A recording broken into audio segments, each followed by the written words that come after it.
వారసులం గణిత శాస్త్ర సాధకులం, పరిశోధకులం, గణితానికి ప్రేమికులం. వారసులం గణిత శాస్త్ర సాధకులం, పరిశోధకులం, గణితానికి ప్రేమికులం.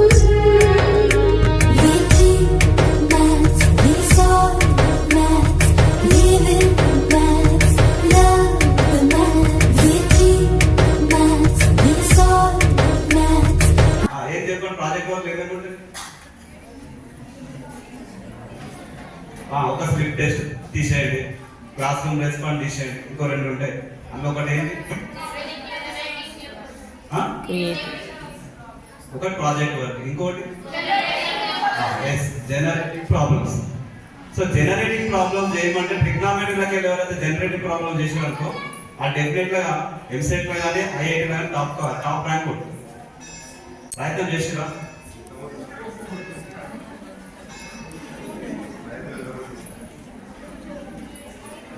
ఏం చెప్పరు?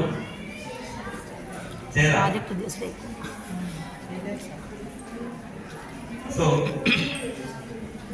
ట్రిగ్నామెట్రీలో జనరేటింగ్ ప్రాబ్లం చేయాలంటే ఇప్పుడు మనకు ఒక ప్రాబ్లం ఉందనుకో. Suppose sec theta plus tan theta ఉంది. Sec theta plus tan theta బుక్లు ఉన్నది.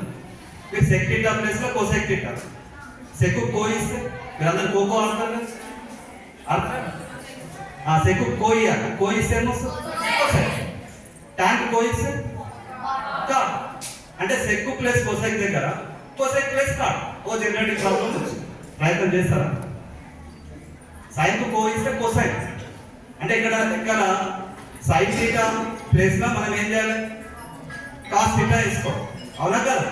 సో అట్లా ట్రిగ్నామెట్రీ చాలా ఈజీ. నా దృష్టిలో అయితే ట్రిగ్నామెట్రీ సార్ మీరు ఎంతైనా బాగా చెప్తారు, మీకు ఈజీనే అంటారు. ఓకే, ఫస్ట్ చాప్టర్ లో ఏం చెప్పండి? First chapter real numbers. దాంట్లో కన్షార్ట్ క్వశ్చన్ ఏమొస్తుంది? ఎల్సిఎం కాదు, యాన్యువల్ ఎగ్జామ్ లో వచ్చే క్వశ్చన్ చెప్పండి. Show that the number.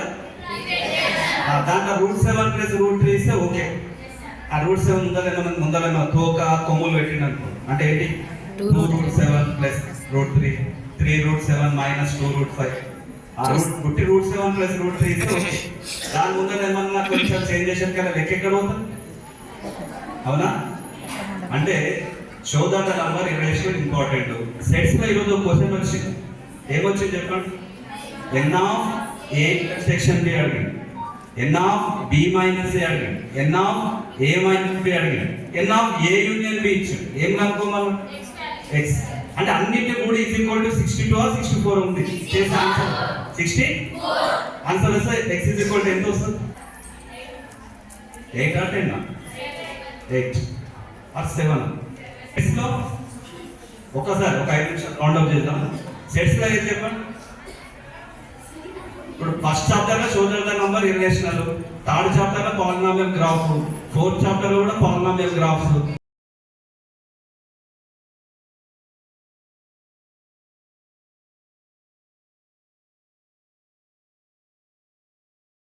గణితానికి మించిన జీవితం లేదులే, గణితం లేకుంటే గమ్యం లేదురా, గమ్యం లేకుంటే జీవితం లేదురా. గణితానికి మించిన జీవితం లేదులే, గణితానికి మించిన అర్థమే ఉందిలే. గణితం అంటే మాకు భయం లేదులే, గణితం అంటే మాకు భయం లేదులే.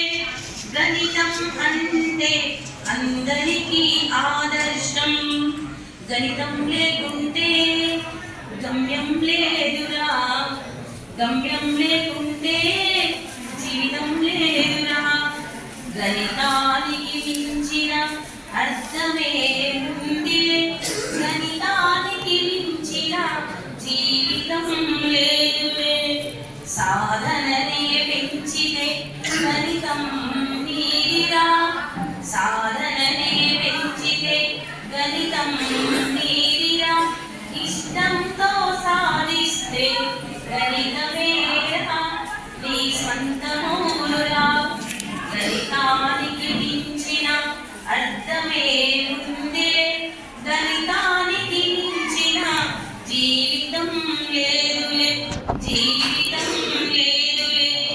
Thank you.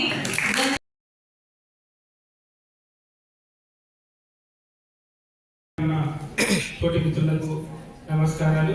అదేవిధంగా విద్యార్థులందరికీ శుభాకాంక్షలు. అయితే మీరు మీ అభిప్రాయాలు విద్యార్థులు ఎక్కువ చెప్తారని ఆశించినాము, కాకపోతే కొంతమంది మాత్రమే మాట్లాడిండ్రు. ఇక్కడ విషయం ఏమిటంటే మనము ఎక్కడైనా సరే స్పర్ధయా వర్ధతే విద్య అంటే మన లోపల విద్య పెరగాలంటే మనతో పోటీతత్వం ఉండాలి. పోటీతత్వం ఉంటే తప్ప మనము మన ఏదైనా సరే అక్కడనే ఉండిపోతుంది, ఆముదమే మహాపక్షం లాగా అయిపోతుంది. మీరు ఈరోజు గమనించేటారు, మీరు రెగ్యులర్గా స్కూల్కి వెళ్ళి క్లాస్లో ఉన్న విద్యార్థులతో చదువుకునేటప్పుడు ఉన్న అనుభూతి కన్నా ఇక్కడికి వచ్చినప్పుడు మీ మానసిక స్థితి మారిపోయి ఉంటుంది. అంటే నేను పరీక్ష రాయాలి, చదవాలి, ఏదో సాధించాలి అని చెప్పి ఇది మీకు ఆది మాత్రమే. అంటే ఇక భవిష్యత్తులో మీరు అన్ని పరీక్షల్లో పోటీతత్వమే ఉంటుంది. పోటీ పడితేనే మీకు ఏమంటారు స్ట్రగుల్ ఫర్ ఎగ్జిస్టెన్స్ అంటారు కదా. అంటే మన యొక్క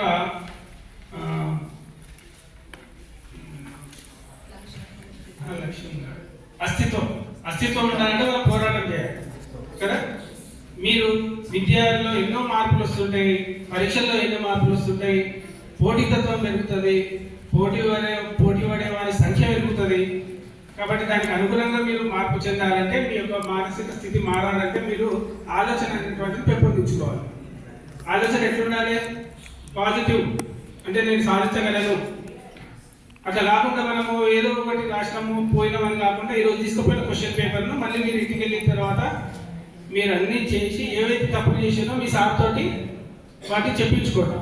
అప్పుడు ఏమవుతుంది, మళ్ళీ రాయబోయే పరీక్షలో మనం అంతకంటే మంచిగా పర్ఫామ్ చేయగలుగుతాం. పరీక్షకు ముందు సందర్భం కావాలి, పరీక్ష తర్వాత కూడా దానిపైన విశ్లేషణ అనేటువంటిది చాలా ముఖ్యము. చాలా గణిత శాస్త్ర సరస్వతికి నమో నమామి, అగణిత మౌని ఘనతకు సదా స్మరామి. గణిత శాస్త్ర సరస్వతికి నమో నమామి, అగణిత మౌని ఘనతకు సదా స్మరామి. మేధస్సును మెలుకొలుపు గణిత శాస్త్రం, ఆలోచన కలిగించే ఆగ్నేయాస్త్రం. విశ్వ ప్రగతి రథ చక్రం ఈ గణితం, ఇంద్రనీల మూలాధారం ఈ గణితం. గణిత శాస్త్ర సరస్వతికి నమో నమామి, అగణిత మౌని ఘనతకు సదా స్మరామి. అదుగో యూక్లియుడు రేఖా గణిత మాంత్రికుడు, మూడు రేఖలను కలిపి త్రిభుజాన్ని సృష్టించి నాలుగు భుజాలున్న దాన్ని దీర్ఘ చతురస్రమనే, ఆ సమలంబ చతుర్భుజం ట్రెపీజియం అని వర్ణించే.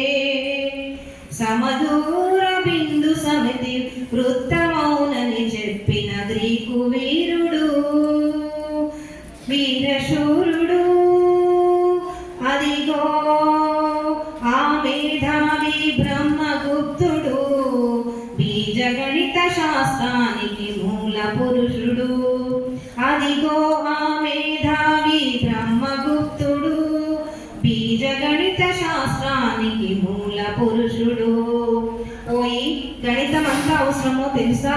డబ్బులు గణించాలన్నా సంఖ్యలు గుణించాలన్నా, కొలతలు కొలవాలన్నా, వస్తువులు తూచాలన్నా ఓ ఈ ఛాత్రుడా, దైనందిన జీవితానికి అడుగడుగునా ఉపయోగపడేది గణితం అని జయ జయ నాదాలు చేసి అనేక గ్రంథాలు రాసి గణిత శాస్త్ర గౌరవాన్ని పెంచాడు. భరత కీర్తి విశ్వదంత చాటాడు. గణిత శాస్త్ర సరస్వతికి నమో నమామి. అగణిత మౌని ఘనతకు సదా స్మరామి. Thank you sir.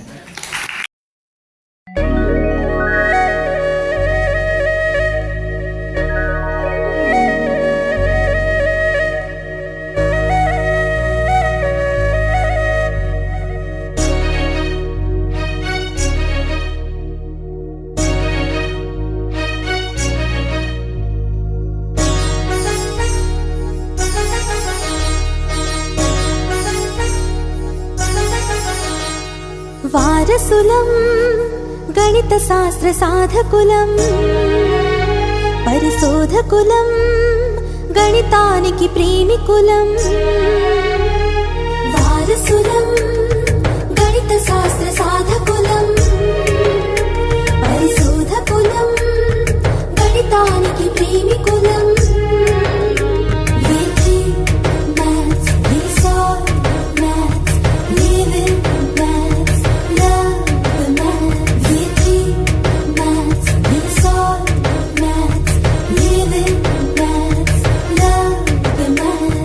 వారసులం గణిత శాస్త్ర సాధకులం, పరిశోధకులం, గణితానికి ప్రేమికులం.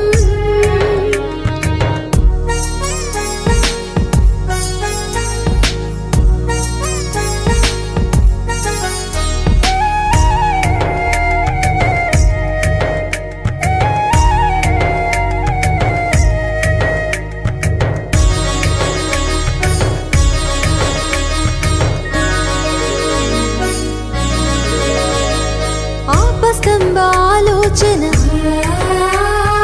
బోధాయన వివేచన, ఆపస్తంభ ఆలోచన కలిగించే మాలో ఆర్తి, బోధాయన వివేచనకు పులకించిన రాత్రి, ఆలోచన వివేచన కొనసాగించే.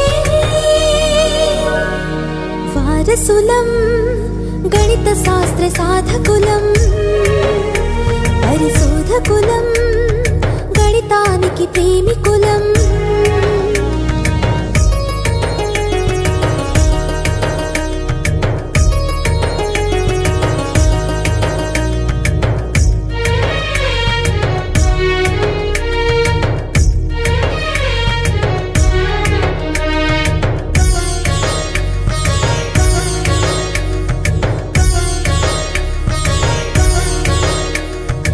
ఆర్యభట్ట గణన